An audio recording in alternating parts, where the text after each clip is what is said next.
Halo guys, balik lagi sama kita di podcast Santai Sama Student. support.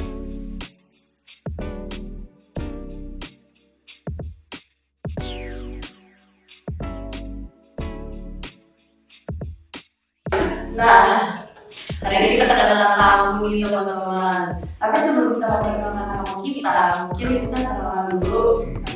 Soalnya mungkin orang-orang belum tahu, kita juga udah terkenal gitu ya. Kenapa sih? Masuk IG kampus Ih, lu gimana? Ya udah perkenalan diri. Iya benar. Ya, perkenalkan nama gue Jonathan Steel Hadi. Nama gue Sena Kalista Tenggono. Boleh dipanggil? Oh ya, gue bisa dipanggil Joes. Gue boleh dipanggil Se aja, biar pendek. Kayak Se, bentar. Masuk tahun. Terima kasih, dapat apresiasi. Nah, kita mungkin sekarang udah saatnya kenalan sama Mas Sony. Nah, Mas Sony itu dari mana kenalan Mas Sony? Tahu dong, Mas Sony itu Psikolog. konselor atau psikolog sih? Sama aja. Sama aja. Sama. Beda nggak? Psikolog profesi, kerjaannya konselor. Oke. Iya. Berarti psikolog kan Psikolog. profesinya. Psikolog berarti student support UMN. Mungkin dari Mas Sony sendiri boleh memperkenalkan diri. Ya, perkenalkan nama saya Sony. Udah itu aja. Apa lagi gitu ya? Dipanggil Mas Son. Oke. Oke. Hari ini kita mau ngapain sih? Kenapa kita selimutan? Enggak, gue mau tanya dulu ke Mas Sony. Pernah kebayang gak sih selama belajar, bukan mengajar apa, berprofesi sebagai psikolog di UMN bakal di ruangan ini dan berselimut bersama Bersama dua mahasiswa. mahasiswa siapa gitu ya. Gak pernah kebayang sih, tapi kan bisa jadi suatu pengalaman baru lah. Betul sekali, untuk tidak dilakukan lagi. Sekali aja ya. Next time kalau diundang kayak jangan selimutan ya kita gitu. Soalnya berasa lumayan panas ya. Cukup panas. Tapi gak apa, demi konsep kita. Nah, konsep kita tuh hari ini apa aja? Nah, kita nih dalam selimut. Berarti kita nih berteman erat gak sih artinya? Soalnya Berteman bisa erat. dalam satu selimut bersama gitu. Erat banget. Erat banget tuh. Ada kan? Nah, tapi dalam pertemanan tuh selalu ada musuh. Enggak sih, kayaknya pertemuan gue baik-baik aja. Mungkin dulu sih. Ya Mungkin udah problemnya deh. ada di dulu sih. Ya udah deh. Tapi Mas setuju nggak nih kalau misalnya dalam pertemanan tuh mungkin ada musuh tersembunyi? Ya, pertemanan kan tergantung ada maunya atau enggak gitu kan. Hmm. Maksudnya ada yang mau nyari untung, ada yang memang butuh temen ngobrol. Ya pasti ada take and give lah gitu. Orang yang mau take doang itu yang musuhnya gitu. Jadi topik kita hari ini itu adalah musuh dalam selimut. Tapi sebelum kita langsung terjun ke topik ini ya, pertemanan ini, kita mungkin ngobrol-ngobrol dulu santai tentang topik besar kita. Apa tuh bisa kita sih? Sebenarnya tadi mau ngelempar loh. Tadi mau ngelempar jadi saya lagi. Ya udah, jadinya gini nih, kemarin tuh sempat scrolling di Instagram santai-santai. Tiba-tiba masih lihat kabar berita gitu, ada anak kecil ya kayaknya. Lupa sih. Masih SMP apa SMA ya? Aduh lupa. Tapi dia tuh kakinya diamputasi sama temennya, nggak tahu deh. Tapi bullying lah gitu, kayak kasus perundungan dia sampai diamputasi. Terus yang trending tuh sempat karena guru BK-nya apa gurunya gitu Ngomong kayak, itu cuma bercanda. iya itu cuma bercanda doang biasa gitu kan. Terus sampai kakinya diamputasi. Pernah dengar nggak Mas Wi? Pernah, memang beberapa waktu lalu tuh sempat banyak berita tentang bullying gitu ya. Dan memang agak disayangkan aja komentarnya kalau udah bercanda. Padahal itu ada kerugiannya gitu loh. Gitu sih. Jelas banget ya kerugiannya, bahkan sampai diamputasi gitu loh. Maksudnya sampai udah separah itu aja masih dianggap sepele sama orang-orang Indonesia ya. Itu kan. Terus topik bullying ini kan udah dibahas sering banget ya. Kayak dari SD pun tuh ada lagu-lagu jangan bully. Cuma masih tetap terus ada kasus-kasus kayak gini. Nggak cuma nggak cuma di musuh kayak berantem gitu, karena juga di pertemanan, kadang temennya sendiri ngemalak gitu-gitu kan. Kemarin aja ada video dipukulin gitu, temen gitu-gitu. Nah, sebenarnya menurut Mas Sony tuh kenapa sih bullying itu terjadi? Kenapa orang tuh bisa ngebully gitu? Oke, sebenarnya bullying itu terjadi, kita pakai konsep ada pelaku ada korban gitu kan. Si pelaku ini ngerasa lebih berkuasa, lebih punya power, si korban ini dianggap lebih lemah, lebih kecil lah. Atau sebagai sumber keuntungan gitu. Nah, yang bikin bullying terjadi itu adalah ketika si pelaku atau yang ngerasa berkuasa ini dapat keuntungan dari si korbannya ini tadi. Misalnya sebagai pelampiasan marah atau sebagai sumber material gitu, atau jadi memberikan rasa senang gitu. Kayak dia punya eksperimen baru, si targetnya ini jadi korban, jadi adanya kesenangan atau ada kepuasan yang diterima dari si pelakunya ini. Dan biasanya juga yang sudah menjadi korban ini kan lama-lama jadi takut gitu. Jadi semakin submisif. Jadi kayak yang nggak berani ngelawan, nah ini yang jadi akan terus ditambah generasi sekarang kan ingin yang serba instan gitu kan. Dan orang yang ingin serba instan itu kan cenderung impulsif atau kayak ya udah ini cara gampang buat dapat sesuatu, ya udah lakuin aja. Nah itu jadi kayak mau dapat uang ya udah palakin aja teman sebelah misalnya gitu. Itu sih yang bikin bertahan. Oke, tapi kan itu kan yang lumayan ekstrim gitu ya, sebenarnya sampai malak-malak, sampai mukulin atau ngebully yang fisik dan verbal gitu. Tapi kadang kayak hal-hal kecil yang orang-orang nganggap itu kayak bercandaan, kayak cuma kayak sepele nih, nganggap sepele, tapi padahal bisa aja yang dibercandain itu nganggapnya kayak, wah kenapa gue diginiin gitu loh, kayak sakit hati juga, ngerasa dibully juga, padahal mungkin si pelakunya ini nggak bermaksud ngebully gitu. Itu kira-kira apa ya, standar di mana sesuatu itu dianggap bullying itu ketika itu emang udah parah banget, atau emang tergantung perasaan dari orang yang merasakan aja? Terus, sorry nambah, kayak gue rasa juga sering yang orang sekarang pakai kata-kata numpuk gitu loh, kayak awalnya bercanda, sebenarnya nggak apa-apa sih sekali dua kali, cuma lama-lama kok numpuk, kenapa rasanya jadi nggak enak, nggak nyaman, kalau misalnya mau nongkrong gitu jadi kayak, aduh ini mah gue mau diajak lagi gitu kan, nah gimana tuh? Oke, sebenarnya yang jadi kata kunci itu disebut bully itu adanya repetisi, pengulangan gitu. Kalau sekali dua kali oke lah, mungkin salah paham gitu, atau ya kayak ada dua anak berantem lah, itu belum tentu bullying gitu kan. Karena mungkin memang lagi salah paham terus berantem gitu. Tapi kalau sudah berulang kali yang tadi saya bilang gitu kan, numpuk gitu, bisa jadi itu memang bullying gitu. Apalagi sudah menimbulkan kerugian. Kerugian dalam arti dia jadi takut ketemu teman-temannya gitu. Tapi di satu sisi mungkin dia nggak bisa lepas karena mereka temannya sendiri gitu. Dan ya kayak selimut ini, jadi bullyingnya terselubung gitu, secara verbal gitu kan, di kata-katain lah gitu. Itu tadi kan karena bullying itu bisa jadi kayak pelampiasan gitu kan, kayak oh yaudah nih jadi target kita gitu, si yang sering dicakin lah gitu. Ntar juga mungkin kan mungkin dari verbal itu bisa berkembang biasanya, tadi jadi disuruh-suruh lah, jadi diminta tolong ini itu gitu. Jadi memang yang jadi disebut bullying itu ketika ada pengulangan gitu, pengulangan yang mana seseorang itu ngerasa direndahkan, jadi ada penilaian subjektif juga gitu tadi. Menarik sih. Kayak apa sih panggilan sekarang yang lagi ngetren tuh? Apa tuh? Apa ya yang namanya, kalau misalnya di tongkrongan gitu, itu badut tongkrongan. Nah ya, kan badut lagi trending banget tuh kan. Terus tadi menarik banget nih Mas Sony ngomong, kayak ada power struggle gitu, kayak power status. Jadinya si pembuli ini merasa lebih berkuasa gitu ya. Terus kayak dia bisa nganggap itu sebagai kesenangan kalau misalnya bisa lebih powerful dibanding orang lain. Tapi kayak di siklus pertemanan tuh masih tetap ada ya kayak power status kayak gitu. Walaupun misalnya yang ini kayak teman dekat, terus merasa gak enak diajak. Itu apakah mungkin terjadi juga di sekitar pertemanan? Oke, sebenarnya kalau kita bahas bullying terutama dalam remaja gitu kan, ini ada berkaitan dengan popularitas dan juga circle atau geng-gengan lah gitu. Nah, dalam pertemanan remaja itu biasanya yang dibully itu sebenarnya bukan benar-benar teman gitu. Dalam arti dalam kelompok itu pasti adalah peran-perannya, si pemimpin misalnya, si pengikut yang suka ikut-ikut aja, si yang suka provokatif gitu, ada aja peran masing-masing gitu. Nah, ketika ada satu orang yang menjadi target bullying, bisa jadi memang dia dimanfaatkan gitu. Kayak diminta tolong ngerjain PR-nya gitu kan, atau diminta tolong, mungkin bukan minta tolong ya, dipaksa gitu kan buat ngerjain PR-nya atau disuruh-suruh apa gitu. Jadi apalagi yang tadi yang soal badut tongkrongan tadi gitu kan, itu sebenarnya udah kayak label gitu. Yang mana kayak mungkin kelihatannya mereka dalam satu circle gitu kan, dalam satu pertemanan. Tapi kalau memang itu terjadi bullying, itu sebenarnya kayak satu lawan banyak gitu. Karena tadi bullying ini kan berkaitan dengan popularitas. Orang-orang yang ngerasa powerful gitu. Nah, pasti ada si pemimpin dan ada teman-teman yang mengikutnya gitu.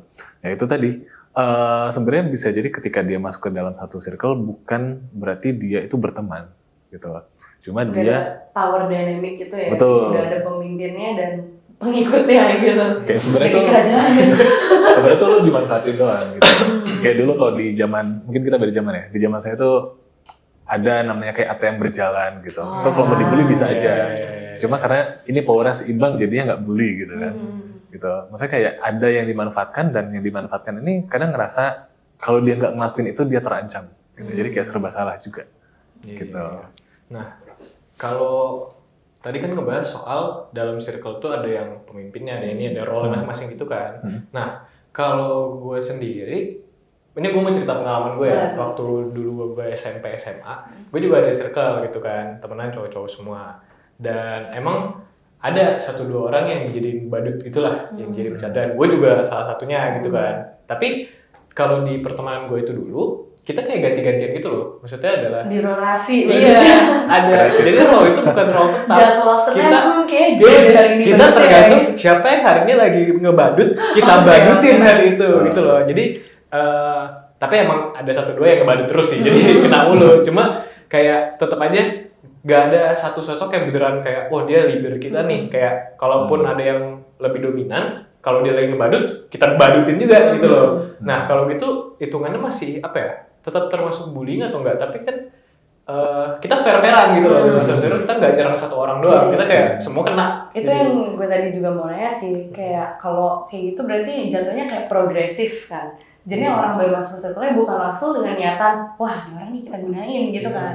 Tapi kayak dengan seiringnya waktu giliran gitu, kayak wah lama-lama nih orang seru juga nih diisengin. Jadi kayak emang mungkin niatan pelakunya bukan untuk menyakiti, gitu. Cuma ya secara unintentional kali ya. Oke, jadi kalau yang dari ceritanya Jo tadi lebih kelihatan kayak ya seru-seruan gitu kan, kayak ada games gitu. Cuma memang balik lagi, ini memang apakah ada kesepakatan bersama tadi gitu, atau memang buat seru-seruan, dan perlu lihat juga serugi apa gitu. Kalau misalnya yang satu memang setiap giliran dia jadi ngebadut, dia jadi separah, misalnya kayak dia jadi ya terkuras materinya misalnya, atau dia jadi cedera fisik, itu kan mungkin memang ada bully yang terselubung tadi gitu kan, yang nggak kelihatan. Tapi kalau memang semuanya setara dari segi power, dari segi perlakuan yang terima, itu tapi belum tentu bullying juga gitu. Tadi karena ada kesepakatan.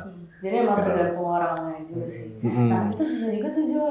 Kalau misalnya tersakiti, apalagi 1 doang yang tersakiti, sisanya dibully nggak apa-apa, pasti baper. Iya, nanti dianya mau ngomong juga Dibully susah, lagi. malah dibully lagi. Dia mau ngomong Apa sih? lagi pada ngata-ngatain semua, tiba-tiba dia nangis gitu kan. Gitu.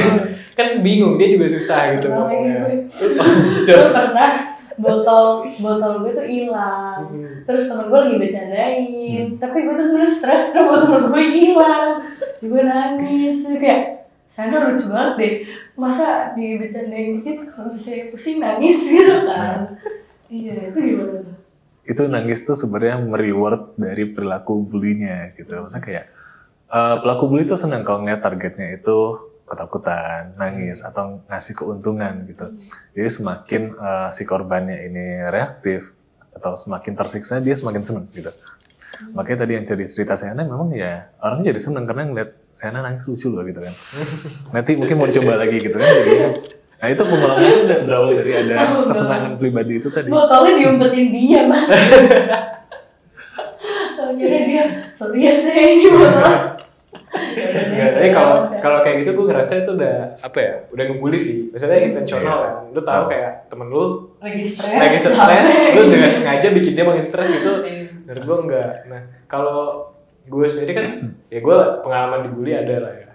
Yang tadi gue cerita, gue sendiri ngerasa mungkin gue juga pernah ngebully gitu, sadar nggak sadar gitu.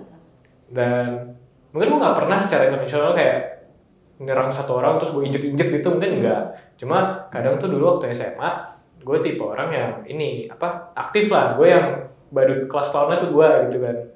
Dan gue emang suka bercandain orang-orang, tapi gue nggak pilih-pilih, maksudnya gue bercandain semua orang. Ya ada situasi lucu terus lu bercandain. Kena ya, bahkan kalau situasi lucunya itu menyerang gue serang diri gue sendiri gitu loh. Kayak laugh with them dibanding laugh di kalau gitu iya, kan. gitu kan. Nah, tapi beberapa teman gue yang gue anggap teman gue, yang dulu suka gue bercandain itu, gue nggak tahu gitu mereka ngerasanya gimana. Kayak waktu itu sih gue ngerasanya, oh gue bercandain lu karena gue mau bikin suasana seru gitu. Gue bercandain lu karena gue nganggap lu teman gue biar lu nggak kesepian juga, biar lu ketawa juga gitu loh. Nah tapi kadang walaupun gue ngerasa gitu, belum tentu dia juga ngerasa gitu loh. Mungkin ketika gue bercandain dia malah sedih. Walaupun dia ketawa, mungkin ada sisi senangnya, tapi ada sisi sedihnya juga gitu loh. Jadi inget kayak, kalian tau memes yang ini gak sih, yang dia nangis terus Oh, ada ditopeng.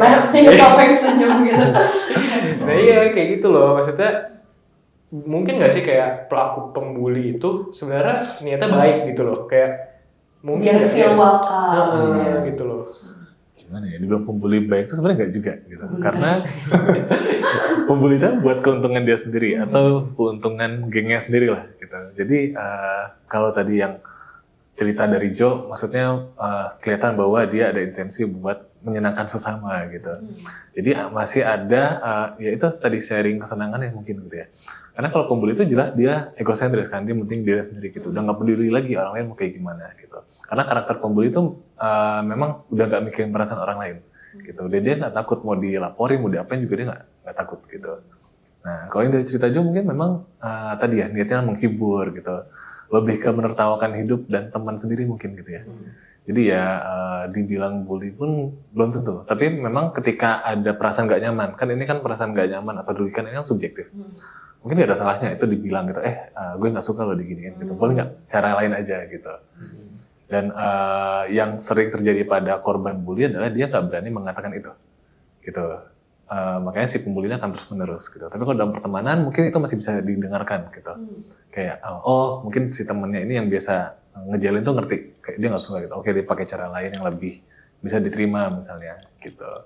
Jadi emang kuncinya tuh kesepakatan ya. Kalau misalnya bercanda-bercanda di seputar pertemanan tuh harus dianya setuju, kita juga setuju. Kalau misalnya setuju ya ngomong gitu. Iya sih. Tapi sebenarnya sulit kasus setuju juga gak sulit nih. Karena kan tadi Mas Sony sempat ngomong yang ego yang tadi itu kan, kalau misalnya bully itu mau kasih makan ego mereka sendiri lah. Berarti kalau misalnya dikemas lagi nih, misalnya dia sakit hati nih Jo, berarti bisa aja si Jo jatuhnya merendahkan orang lain demi egonya Jo gak sih? Kayak wah Biar gue gua kelihatan. bangun suasana Iya, nih, iya, gitu. iya. Kayak gue bikin teman-teman menghibur. Gimana? Nah, itu tadi. Maksudnya mungkin ada apa ya, timbal balik yang nggak seimbang gitu. Dari temennya Jo inginnya menghibur, tapi Jo misalnya balas dendam gitu kan. Jadi kayak ini kan bully dari satu sisi gitu. Jadi ya sebenarnya bisa aja, memang ini kan tipis-tipis nih dalam pertemanan, apalagi dalam ya anak-anak yang remaja kan masih belum tentu paham soal empati gitu kan, soal bagaimana menggunakan sudut pandang orang itu belum tentu paham gitu. Apalagi pada perilaku bully ini masalahnya kurangnya kemampuan sosial gitu. Jadi bisa aja kalau misalnya Jo tuh niatnya balas dendam gitu, dan teman-teman yang lain tahu Jo misalnya diem-diem bilang ke yang lain, yuk kita bully dia gitu pas balasan gitu kan, bisa aja gitu. Karena bully kan nggak cuma soal fisik ataupun verbal, tapi juga bully relasi bisa gitu. Kayak nggak usah temenin dia gitu. Atau kalau ada dia kita bully yuk gitu. Itu bisa juga gitu. Itu tuh yang bikin gue sebenarnya dulu tuh ngerasa sedih gitu loh. Kayak ada beberapa temen gue yang gue quote-unquote bully gitu loh, buat bercandain gitu-gitu. Padahal gue tujuan gue cuma kayak biar lu ke-include gitu loh, biar kita ketawa bareng gitu kan. Soalnya gue rasa kalau gue diem aja dia kayak gak ada teman gitu-gitu loh. Jadi gue ajakin. Cuma berapa kali ternyata mereka malah nganggep gue ngebully gitu. Mereka malah nganggep gue ini. Padahal gue tahu di belakang ada orang yang beneran ngebully gitu loh. Ada orang yang beneran kayak ngata-ngatain di belakang gitu-gitu. Sementara gue sendiri niatnya baik. Jadi kayak kalian pernah dengar ini gak sih kayak dalam konteks cinta misalkan, yang penting itu apa ya sebutannya? Lu tuh pernah denger sih kayak gini, kalaupun gue nggak nunjukin cara gue sayang sama lu sesuai dengan yang lu mau, bukan berarti gue nggak sayang gitu. Tapi di sisi lain ada yang kalau gue nggak ngerasain lu sayang, apa gunanya? Iya gitu loh, itu loh maksud gue, masih nyambung gitu kan. Iya sih. Tapi kayaknya membalik ke kesepakatan ya. Mereka harus merasa, mereka harus tahu intensinya. Iya sih. Itu tuh sebenarnya tuh buat mereka feeling included. Karena mungkin kadang juga di benak pikiran orang udah ada asumsi nggak sih? Kayak dia semua orang ngomongin gue, dia baik ke gue tuh pasti ada jahatnya di baliknya. Kan sering tuh. Bener sih. Di TikTok juga sering putar video-video yang kayak popular kids-nya datengin anak-anak diem, terus diisengin kayak dia temen gue loh, terus diketawain temen-temennya, terus kayak enggak orang beneran kok, ya kan kita temenan kan gitu-gitu lo tau gak sih? Itu bikin gak nyaman banget ya.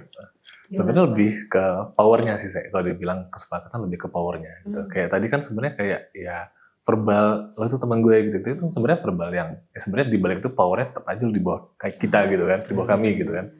Jadi power ini kan memang sesuatu yang nggak kelihatan gitu. Kayak dalam kasus kekerasan lain pun juga ada power yang misalnya statusnya selalu lebih. ada power dynamic gitu di segala kekerasan. Dan kalau dari segi teori atau beberapa penelitian juga bilang kalau si kelompok pembuli atau si pembuli ini pasti punya status lebih tinggi gitu. Entah dia misalnya punya privilege di sekolahnya gitu, atau dia anak paling populer gitu. Misalnya dia sering juara apa, atau dia terkenal karena punya geng yang besar. Pokoknya ada popularitas yang dia ngerasa lebih tinggi dibandingkan yang lain gitu. Jadi ada power yang memang nggak seimbang gitu. Bayangkan kalau pembuli itu ada nggak yang badannya kurus kecil gitu? Ada menurut saya atau Jo? Itu yang gue mau nanya juga sih Jo. Kalau misalnya yang lemah, yang ngebully itu possible nggak ya? Gue pernah sering ada nggak sih kayak di film-film apa di mana cerita-cerita gitu. Sebenarnya Padahal mastermind-nya gitu iya, ya. padahal dia badannya kecil, kelihatannya dia polos, Iya. tapi aslinya dia yang jahat gitu. Iya sih. Tadi ditanya Mas Sony, ada nggak Enggak. bully yang lemah? Ya itu, gimana ya film-film itu. Ya tapi bisa yang tadi Jo bilang, jadi mastermind mungkin bisa. Jadi kayak dia bukan eksekutor langsung. Gitu. Iya. Tapi dia pasti punya rekanannya. Domba. Gitu. Bisa. Cuma bisa. umumnya kan kalau di sekolahan gitu kan, itu yang badannya besar gitu kan, terus yang kelihatan jahat gitu, atau dia punya ya privilege sendirilah di tempat itu gitu, itu yang cenderung jadi pembuli gitu, dibandingkan yang kurus kecil gitu. Iya. Karena kebanyakan orang-orang yang klien yang sering cerita dulu dia pernah dibully, itu dia pasti ada sebut karakteristik dia dulu. Misalnya kayak dulu punya disabilitas apa gitu, atau dia kelihatan ya kecil, terus lusuh misalnya dari dandanan gitu. Yang memang ada karakter yang udah kayak profil secara umum lah gitu, yang pembuli seperti apa dan yang dibully seperti apa gitu. Cuma nggak untuk kemungkinan yang kecil pun juga bisa itu. Itu tadi jadi mastermind bisa juga. Karena kan bully sekarang udah canggih lah, lewat digital juga bisa kan. Betul sih. Gitu. Ya menarik sih, tapi ya kayak kalau dipikir-pikir emang selalu ada, kalau mikir bully, orang yang ngebully itu pasti udah ada gambarannya sendiri nggak sih? Kayak gede, jahat, pukul. Udah ada asumsi, oh seorang pembuli nih kayak giant di Doraemon gitu kan, badannya gede. Iya. Ada pengikutnya juga kan? Iya, ada pengikutnya. Dan yang dibully itu kayak Nobita yang lemah gitu-gitu. Padahal aslinya kayak yang badannya gede justru bisa dibully sama yang kecil gitu kan. Menarik sih. Nah, mungkin sekarang kita masuk ke topik di luar. Enggak, masih nyambung Masih sih. nyambung dong, masa kita ganti topik sih? Iya benar sih. Tapi part 2 ya. Ditunggu episode selanjutnya guys. Nih, kalau tadi kan kita udah bahas banyak tentang bullying ya, kayak dari perspektif pelaku dan korban juga. Nah, kalau gue mau nanya nih, kayak efek dari bullying itu sendiri, kalau udah untuk korban kan kelihatan jelas gitu. Kayak tadi di berita ada yang sampai diamputasi lah. Terus korban bullying juga kita sering dengar berita ada yang stres, depresi dan lain-lainnya. Itu kan jelas gitu loh. Bullying bikin orang kacau gitu, bikin orang sedih, stres dan Tadi juga lain-lain. sempat disinggung yang jadi merasa gak nyaman, yang merasa ketemu temennya tuh takut. Itu kan juga benar. semacam ini gak sih? Ngaruh Iya. dari bullying juga kan. Nah, tapi untuk korbannya itu untuk pelaku kira-kira ada nggak sih efek sampingnya gitu? Soalnya kayak gue nih, tadi kan gue udah cerita tentang pengalaman gue ngebully orang gitu kan.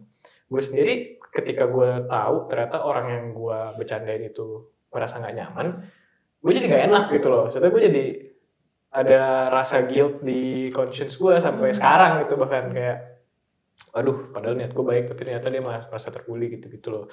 Kayak selain itu, ada nggak sih efek-efek buat si pelaku gitu loh? Gue juga ngerasa sih, ini connect ke pengalaman gue sebagai pembuli juga nih.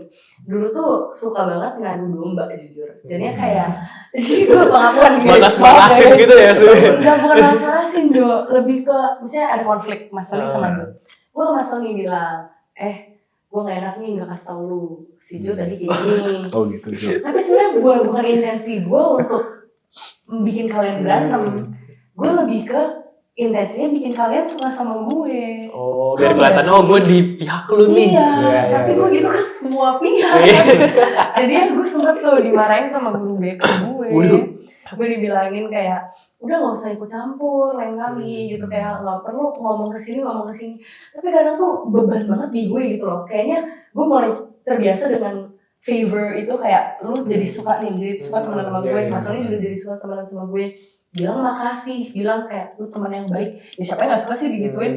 Jadi jadinya kebiasaan gitu, setiap kali lu ngomong kayak, tapi lu jangan bilang ke dia ya. Terus nanti pas gue ketemu Mas Oli, gue mikir nih berat banget yang kayak, duh tadi barusan Mas Oli diomongin kayak gini, gue gak enak nih gak kasih tahu, kan kalian temen gue gitu loh.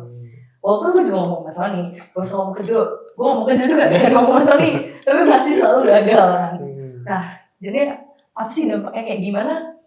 Biar karena jujur gue sadar tuh lama gitu loh prosesnya. Gimana cara pembuli bisa get out of the loop of segala itu lah.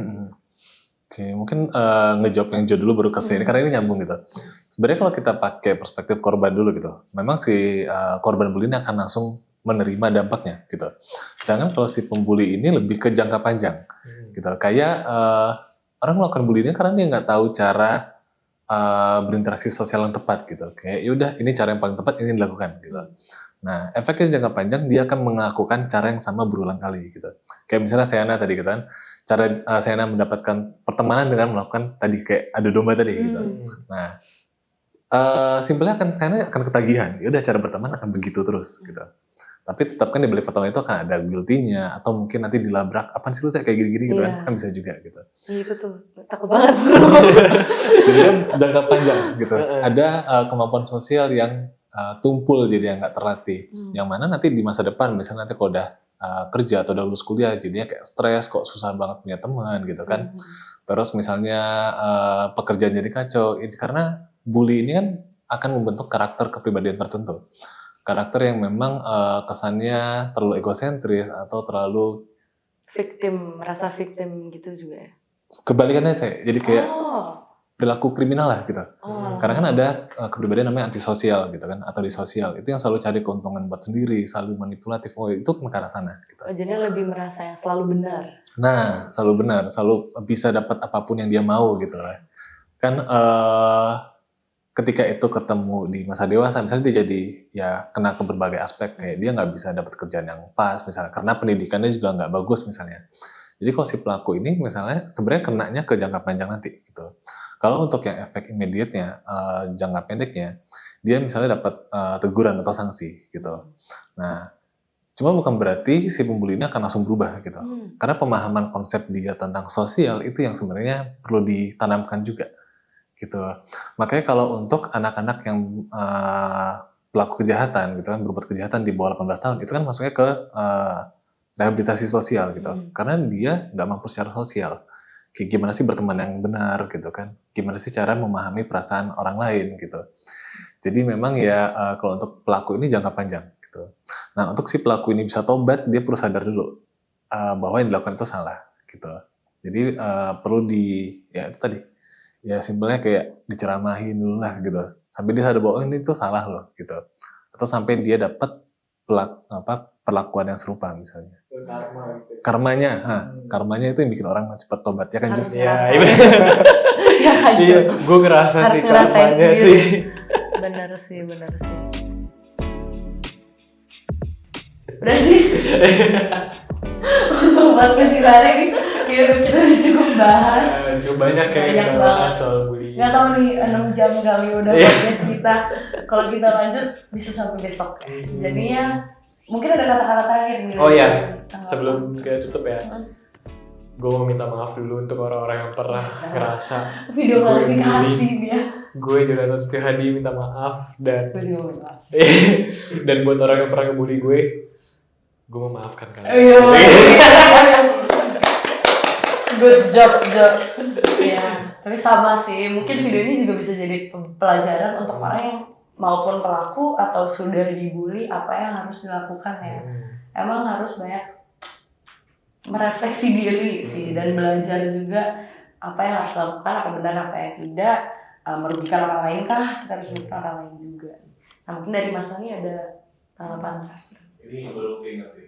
Jadi dulu pernah ada webinar online gitu kan, yang bilang bahwa kita ini bangsa Indonesia ini memang punya mental dijajah gitu kan. Jadi kesana akan dijajah, gimana nggak tertanam ke bawah-bawahnya gitu. Cuma bukan berarti kita perlu atau harus menjajah yang lainnya juga gitu. Jadi ya bully itu ya tetap aja kekerasan atas tindakan. Ketika kita dibully ya kita jauhi atau kita tegas, tindak tegas langsung gitu lah. Itu paling. Iya, betul. Stop penjajahan. Stop bullying saya. Dia penjajahan juga sih. Oke. Ya udah, sekian terima kasih Mas Sony atas waktunya. Ini seru banget ya podcast kita. Nah mungkin next juga jangan lupa untuk pantengin YouTube Student Support. Apa namanya Jo? Student Support UMN. Terus kita juga ada Instagram Student Support. @Student Support UMN. Pokoknya dicari aja guys. Nah terus mungkin Mas Sony mau promo ke kamera ini apa gitu Mas? Oh gini deh, tapi namanya kerjaan juga sih. Iya. Kalau ada yang ngerasa dibully atau butuh membulikan gitu kan, kalau memang ada kejadian dulu ya lapor aja ke Student Support gitu. Kebetulan saya juga nanggung, tapi nambah kerjaan gitu kan. Tapi jangan enggak guys. Jangan datang aja. Nah, tapi memang nggak butuh pemulihan sebagai efek trauma yang sudah lama itu juga ada bully, tapi kok efeknya baru kerasa sekarang ya. Memang kalau perlu vaksin datangnya ke Student Support. Ada konselor lainnya yang sedia membantu juga. Betul guys, Student Support di gedung C lantai 2 Ruangan UMN. C205. Betul sekali. Oke, sekian terima kasih. Sampai jumpa di podcast selanjutnya, guys. Dadah, makasih Mas Sony.